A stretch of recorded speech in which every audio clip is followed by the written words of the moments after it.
I've got a promotion exam at work, and I need to buy the study materials for it. Also, if I don't do overtime, my salary will be reduced. Mike said while we were discussing how to manage our finances for our life together after getting married. He has to study for the promotion exam, so the money he can bring into the household will decrease. I thought it was fine since both of us are working. However, right after that, I started feeling uneasy about Mike's behavior. He was using an unfamiliar app on his phone, and his overtime suddenly increased. Most of all, when we went out to eat, he wouldn't take a single bite of food. I was also curious about the waiter's strange hand movements. I felt like I had seen those hand movements somewhere before. If my suspicion is right, it could turn out to be pretty bad. I left the bar for a drink and distanced myself from Mike. I decided to uncover his suspicious activities. Thinking nobody would notice was a huge mistake. My name is Emily Wilson, and I'm turning 38 this year. I work as a tax accountant, and both my career and personal life are fulfilling. I can proudly say that I'm enjoying both my professional and personal life now, but it was quite a challenging journey to get here. When I graduated from college, the economy was in a slump, and I struggled to find a job. I felt a strong pressure to work properly and become a part of the workforce, which led me to feel like I was just spinning my wheels at that time. Eventually, I landed a job offer from a small company. Honestly, I was reluctantly working there. However, that's when my turning point came. While working and interacting with other companies, I realized that many workplaces lacked vitality. Many companies were not able to increase their profits as they hoped and were struggling with what to do next. I wanted to help improve these companies' morale and sales, to increase the number of workplaces where people could work with a smile. Driven by this desire, I decided to pursue a career where I could contribute to the growth and performance of companies, which led me to become a tax accountant after years of study. I became a tax accountant at the age of 34. Switching from an employee in a small company to a tax accountant was quite an unusual path. Thanks to that, I finally found what I truly wanted to do. Of course, this journey made my work life very rewarding, but I felt something was missing in my personal life. What am I missing? I realized it was the absence of a partner who could be there for me, someone to share and solve problems with. My days off were spent alone, watching movies or shopping. My friends started having families and getting married, so our days out together became less frequent.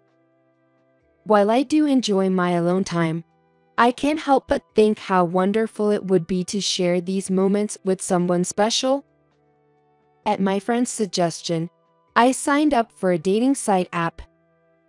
Among several people I messaged, there was one man with whom I felt a particular connection. That man turned out to be my future husband, Mike Smith. Mike worked for a well-known electronics company and seemed to be good at his job.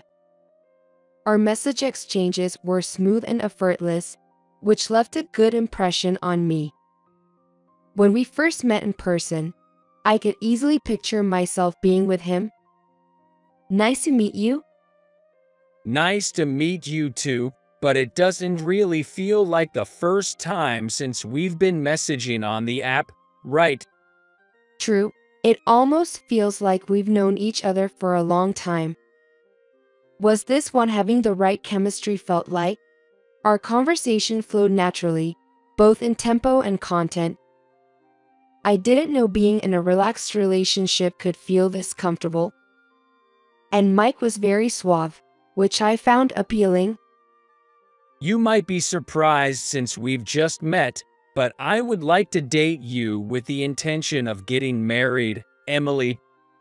I've always wanted to be with someone wonderful like you, Mike, so I'm truly happy. It didn't take long to move from dating with marriage in mind to the actual marriage. I will never forget Mike proposing to me at a beautiful seaside restaurant with a bouquet of roses. Emily, I will make you happy. Please stay with me. Would you marry me? Yes, I'd love to. I want to be with you forever. I finally married Mike at 38. It might have been a late spring compared to others, but marriage is not about age. When and whom you marry and what makes you happy is the most important thing. I was certain I could be happy with him. However, it seems I was the only one who thought this way. A faint shadow was looming over our marriage, yet I was reluctant to acknowledge it. Mike and I both worked, and we decided it was better to have some personal spending money, so we opted for an allowance system. We agreed to put the necessary funds into a common purse and left the rest for each of us to spend freely. When we discussed how much money to contribute in the future, Mike raised a concerning issue. About the money we put in the common purse, is it okay if I contribute less than Emily?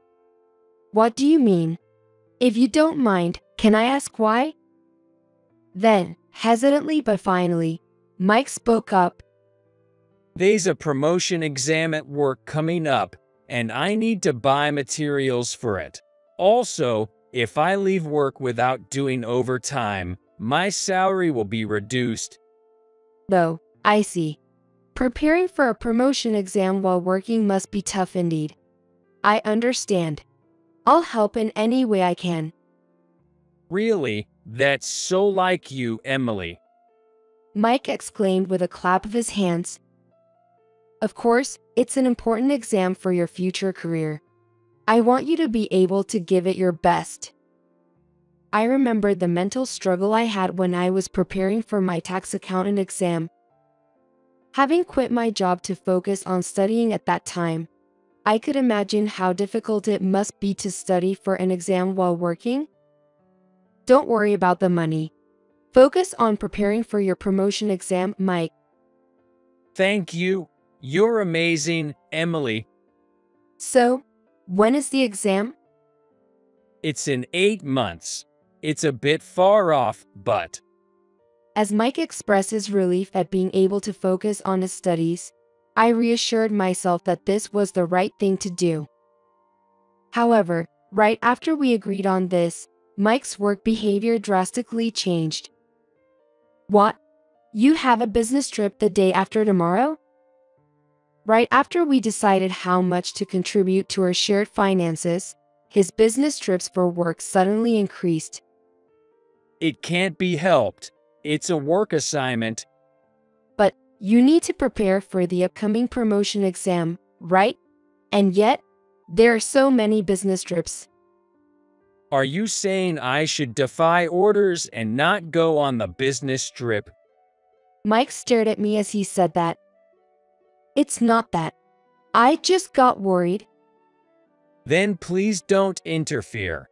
How well I can perform here is what matters. Okay, but don't overdo it. It's often said that men become oblivious to everything else once they're focused on work, and Mike seemed to fit that mold. I've been with this company for a long time, and I want to expand my role even further in the future. It would be great to see you achieving more. I'm here to support you. Mike looked satisfied, but I was oblivious to the underlying issues. He started bringing his work home, so I always made sure not to disturb him while he was focused. It felt restrictive, but I did it for Mike. Then, one quiet evening, the notification sound of a smartphone echoed in the living room. Oh, that's Mike's phone. The notification sounds beeped continuously just as Mike went to the bathroom. I thought I should inform him if it was an important work call. When I casually picked up his phone, something felt off. A glittering character on a light blue background was displayed prominently on the screen. Mike usually used his phone only for work, so this app seemed out of place. Could it be an app for meeting someone of the opposite sex? But that wouldn't make sense now that we're married. Just as I was pondering this, Mike came back from the bathroom. Hey, why are you? Oh, your phone was ringing nonstop, so I thought I'd give it to you in case it was work-related. Hey, don't do more than you need to. He rushed over and snatched his phone out of my hand. With a sharp snap, the phone transferred to Mike's hand. I'm sorry, but you don't have to snatch it like that. Keep out of it. I haven't announced our marriage at work. It would be shocking if you suddenly answered my phone. He explained while hastily checking his phone screen. Indeed, in a large company like Mike's, not everyone would know who's married and who's not. Even though I just tried to pass him his phone, he became irritable. Maybe his work isn't going well. Mike's mood often reflects how things are going at work, so it's probably the case this time too. After that day, I found myself being more cautious around Mike. I don't want to be accused of not doing a good job because of me.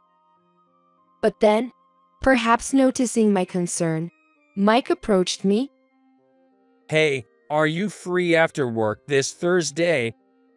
I'll probably finish around 7, but is there something special? Well, I felt bad about the other day. How about we go out for a drink as an apology? Seeing his awkward smile, I felt a wave of relief and quickly agreed. That sounds good, but it's unusual for you to suggest going out for drinks. What's the occasion? As I asked playfully, Mike seemed to relax and started talking. Don't say that. I've just made some progress with a new client, and it went well. I wanted to share the happiness with you, Emily. Oh, that's good news. I thought you were dealing with some tough project because you look so serious, but I'm glad it turned out well. How about we meet at our usual station and then head to the bar from there?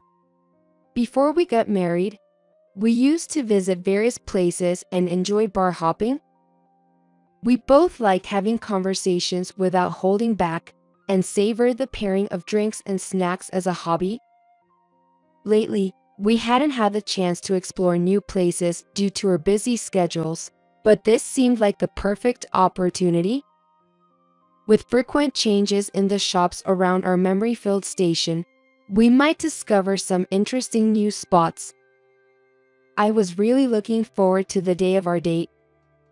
To make sure I wasn't late for our meetup, I finished work earlier than usual.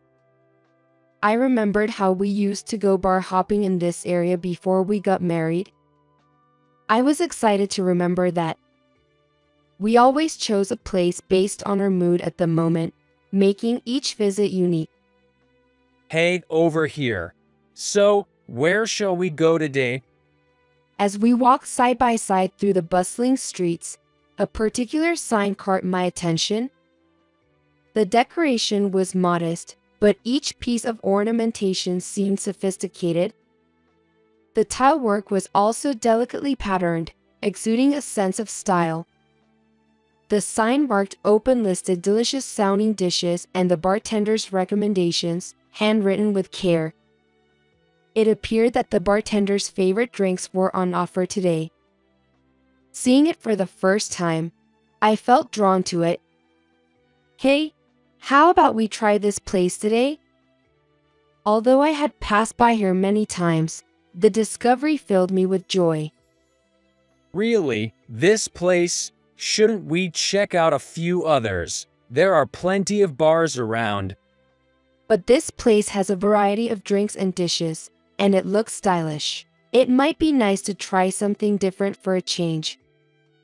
Huh? Have you ever wanted a stylish place? It's not like you to suddenly go for such ones. I can't keep up with this. though there was no compelling reason to pick that particular bar. His strong refusal made me wonder if there was something more to it. I thought this place would be nice, but you don't like it, do you? Mike sighed heavily, as if giving up. All right, as you wish. His petulant behavior troubled me. Was my preference for this bar really such a bad choice? I couldn't understand the recent fluctuations in Mike's mood. Upon entering, we saw a bar counter and tables, with a bartender and a female apprentice, identified by her badge, standing nearby. I caught a fleeting glance from the bartender, which felt oddly unsettling. Perhaps because it had just opened? There were no other customers. It was like we had the place to ourselves. We took a seat at the back and unfolded the food menu. Let's start with some appetizers and maybe a whiskey soda. Okay. I closed the menu in my hand and placed our order using the touch panel nearby. It's modern, isn't it? Ordering at a bar with a tablet. It's nice not having to call over a waiter. Yay. Mike's response seemed somewhat distracted. The female apprentice bought us her food and drinks. She glanced at my face, then made a puzzled expression. Was there something on my face? Maybe my fatigue from work was showing? I took the dishes from her anyway. The food looked delicious. Assortment of cheese, pickles, and hot potato skins. I was torn about what to eat first. In front of Mike and me were the whiskey sodas we ordered. To Mike's work success, cheers! I tried to lift the mood, raising my glass with enthusiasm. Then, I eagerly started on the food in front of me. I had missed lunch due to a sudden work task, so I was famished. With such appetizing food in front of me, I couldn't resist. Also, I needed to put something in my stomach to prevent getting tipsy too quickly. I reached for the potato skins first. The hot sauce and creamy cheese were incredibly delicious, warming my chilled body. Glancing at Mike, I saw him sipping his whiskey soda slowly. It was unusual for him to drink his whiskey soda in such small sips, and his gaze seemed to wander. Besides, he was upset and had shifty eyes. Aren't you eating? Was Mike not fond of potatoes? While pondering this, I served myself another portion. If you're not eating, I will. I missed lunch today. While laughing and serving myself some potatoes, I caught the eye of a woman who was making a strange gesture. She was rotating her right ring finger on the palm of her left hand, which was facing upwards. Thinking about that peculiar movement, it dawned on me that it might be sign language for drugs. She was positioned so that only I could see her, implying she had something to convey just to me. Realizing she was using sign language to communicate with me specifically, I hastily put down my potatoes and headed to the bathroom with my smartphone. Sorry, I need to use the restroom real quick. Are you feeling all right? Just a moment. Keep eating. Feeling as if my feet were glued to the floor, I sensed it might be better to leave the bar. Perhaps it was best if I left first. Pretending it was work-related, I quickly returned from the bathroom and spoke to Mike. Sorry, I've got to go. Work called. Oh, really? That's too bad. Yo, sorry. Are you going to stay and drink? Yay, might as well. It's been a while since I've been out. Pretending to go back to work, I decided to stay at a business hotel instead. What the female apprentice at the bar was trying to say, Mike's expressions and his gestures, I felt curious and sensed that this was not going to end without incident. Overthinking made my head feel like it was going to explode. so I browsed websites on my smartphone to calm down. While watching the news, I noticed an intriguing advertisement. The ad for an app titled How to Meet Your Soulmate was the same one installed on Mike's phone. That's it. The notification that wouldn't stop on his phone. I thought it was work-related.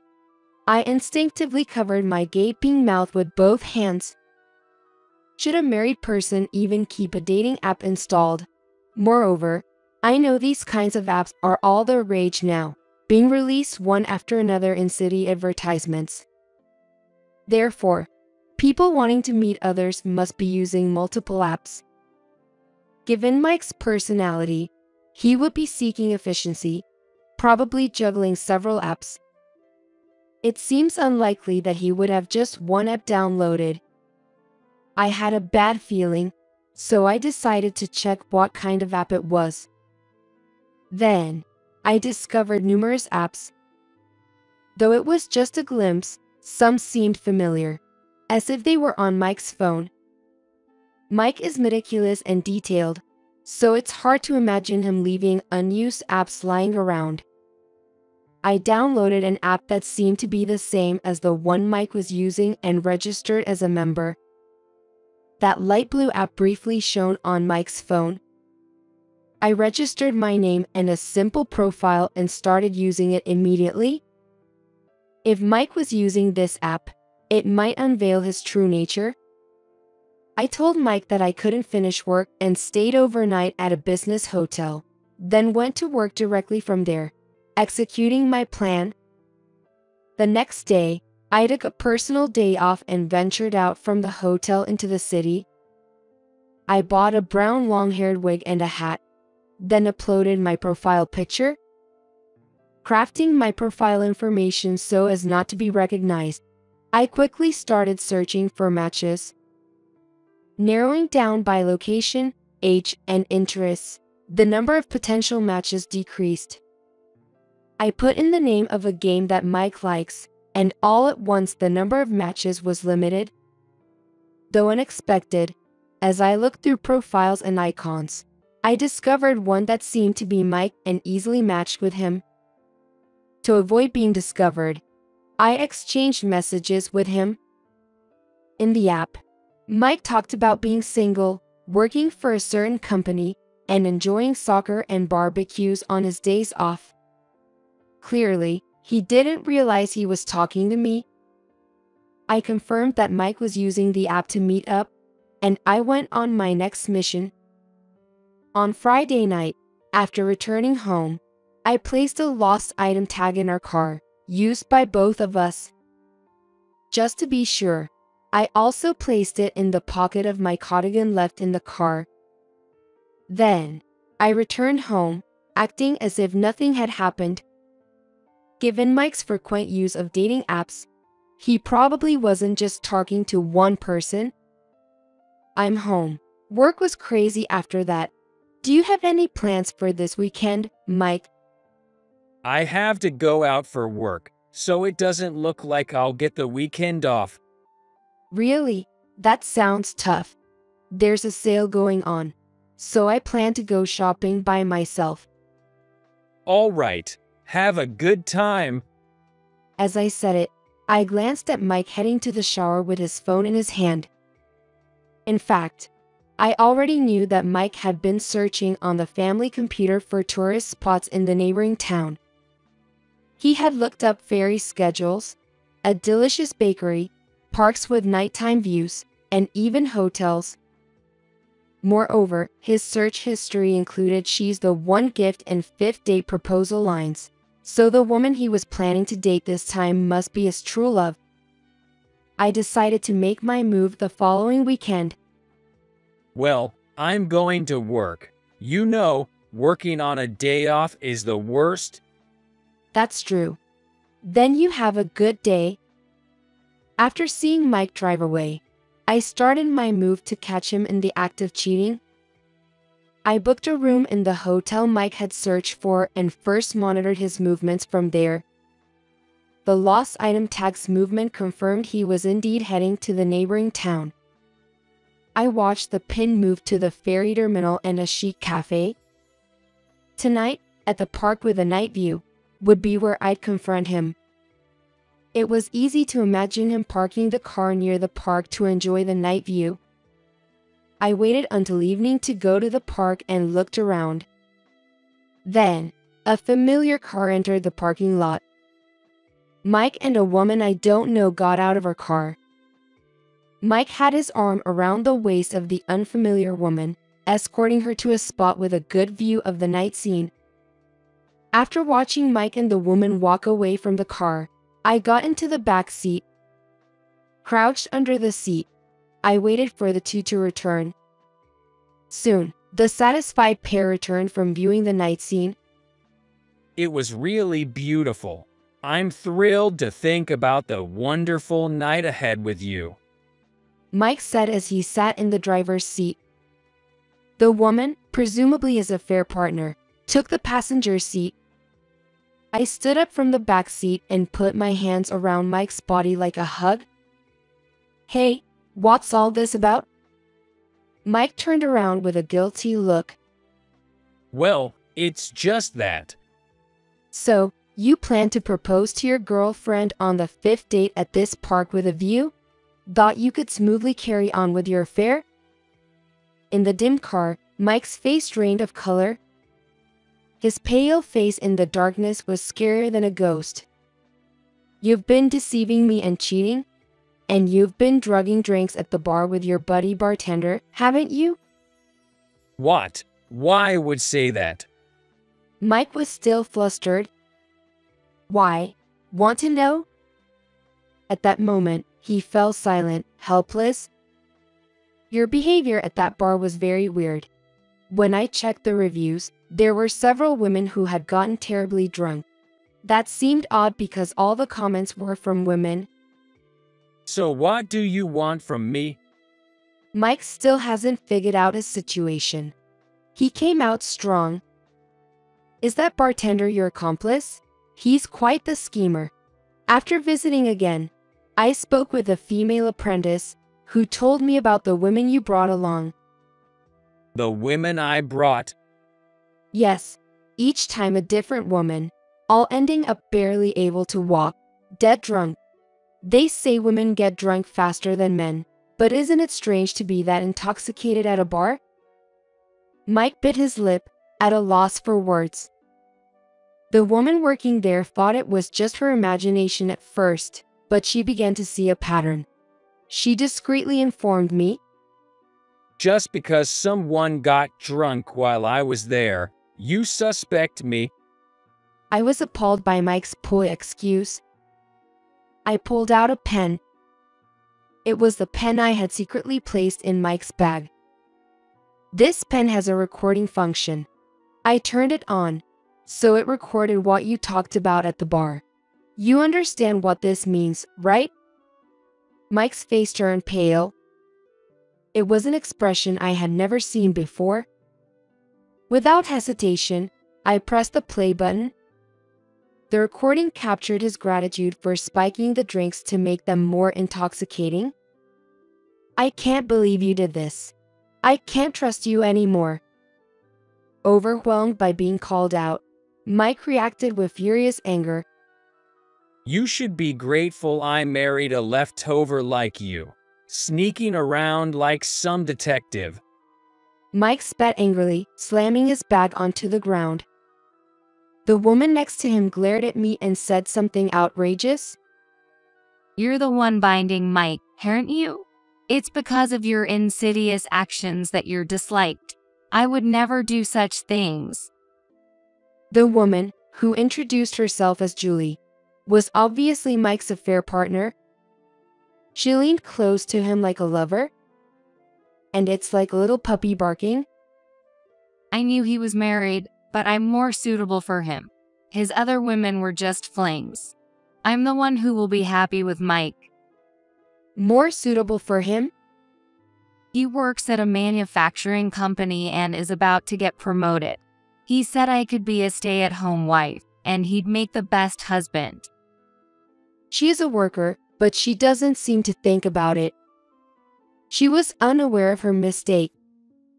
The man you want to marry is about to be fired. Your future has been disfired. Julie's face showed shock, quickly turning to uproar. That's a lie. Mike getting fired. Do you say that because you are disappointed that I cheated on you? I showed her a printout. I had to contact his company before. Turns out he lied about business trips to go on romantic getaways with you. The printout contained evidence of his false reporting, including schedules and fake business trip receipts. The company was shocked by his conduct and is about to terminate his employment contract. Terminate the contract? But he's supposed to become an assistant manager. I laughed at the absurdity. You didn't know the truth. He's just a contract employee. Julie looked lost, unsure of what to believe. I don't see the appeal of a man who gets women drunk for his pleasure and is just a temp worker, but if that's what you want, he's all yours. No, I don't want a man who's getting fired. Julie retorted, then tried to walk away from the passenger seat. I put my foot in front of Julie's. Julie fell hard and hit her face on the ground. How could you do that? You knew he was married and still pursued an affair, even trying to steal him away. You were prepared for the high cost of infidelity, right? Now Julie's face turned pale. I'm a woman and can't pay alimony. I don't have that kind of money. It's shameful to say you don't have money because you're a woman at your age. It's undoubtedly your own fault due to lack of ability. Hey, you don't need to go that far. Mike said, wrapping his arms around Julie defensively. I've had enough of your farce. A woman who robs married men. A man who conspires with a bartender to intoxicate women for his own desires. You two look great together. I walked away from Mike and Julie. I'm a woman, so obviously I can't pay. Mike will take care of everything, right? Hey, these days are gender equality. There's no men will or women can't anymore. Take care of your own issues. How awful. Are you betraying me? I heard the two arguing behind me. I was surprised to hear the word betray from Julie, but that no longer had anything to do with me. I returned home once and left with only the necessary luggage. Mike called many times wanting to reconcile, but I ignored all his attempts. Once, I answered thinking it was an unknown number, but it was Mike. Please, let's not get divorced. Are you in any position to say you don't want a divorce?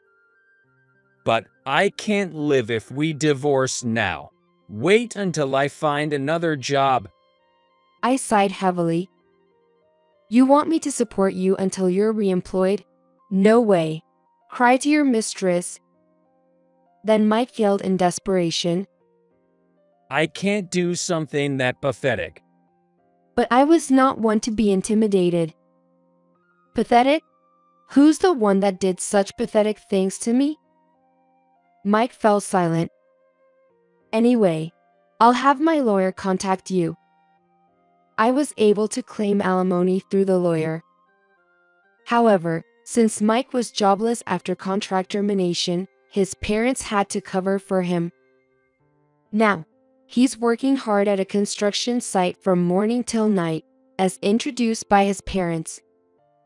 His bad attitude and snide remarks have made him a target of disdain among his seniors. As for Julie, she was fired from her job for having an affair and is known for shouting "I did nothing wrong" until the end, as I heard from a former co-worker. After that, Mike and I officially divorced, and I've been enjoying my life alone. Work and personal life are going well, and divorcing Mike was the best decision. Recently, as a tax accountant, I've been getting more clients, many of whom say, "I'm glad I asked for your help." When I hear that, I feel good about the work I do. Marrying Mike was a mistake, but it taught me to choose my own life, so I have no regrets. By chance, I met the apprentice from that bar at a mall's food court, and we hit it off. That encounter led us to occasionally meet for coffee. She shared how happy she was to use the sign language she learned in Sign Language Club in such a way, which left a deep impression on me. Interestingly, she had no idea I was Mike's wife, making it a funny story we still talk about. Now, living my life without any issues, I think things turned out for the best.